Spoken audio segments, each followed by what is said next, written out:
Каменос ја напушти владината коалиција. Ципрас побара гласање за доверба на владата во парламентот. Ненадминливите разлики за името и преспанскиот договор се причината поради која се случи распадот на грчката влада. Прашањето за Македонија било прашање за кои илјадници биле убиени, кажа денеска лидерот на независни Грци и досегашен министер за одбрана пред медиумите. Неговата партија немала да гласа за доверба на владата и се закани дека оние пратеници кои ќе го поддржат Ципрас ќе бидат исклучени. Прашањето за Македонија не ми дозволува да не го жртвувам министерскиот стол. Му благодарам на премиерот за соработката и му објаснив дека поради овој национален проблем соработката не може да продолжи. Анел ја напушта владата. Гласањето за поддршка на владата ќе биде еднакво на поддршката на договорот од Преспа. Оние пратеници кои ќе гласаат за доверба на владата ќе бидат исклучени од партијата. Ципрас ја прифати оставката и самоуверено пред медиумите изјави дека веќе го информирал председателот на парламентот Никос Вуцис процесот за гласање доверба да започне во најкраток временски период. Седницата се очекува да биде закажана за вторник и да трае до четврток вечер кога ќе има и гласање.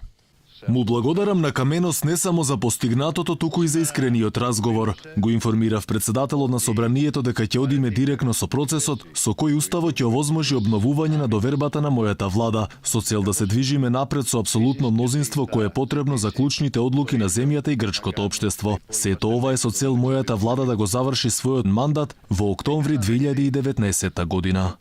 Покрај Каменос денеска порака до Ципрас стигна и од досегашниот поддржувач, опозиционерот Теодоракис.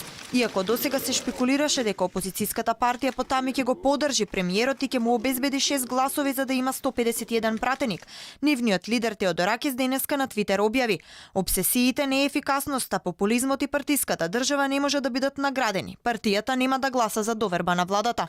Сепак неофицијално Ципрас го има обезбедено мнозинството и за доверба и за ратификација на договорот. И покрај различните ставови на партиите се очекува некои од нивните пратеници да застанат со владата на Сириза. Веќе може да се слушнат и имињата на оние кои наводно ќе дадат поддршка.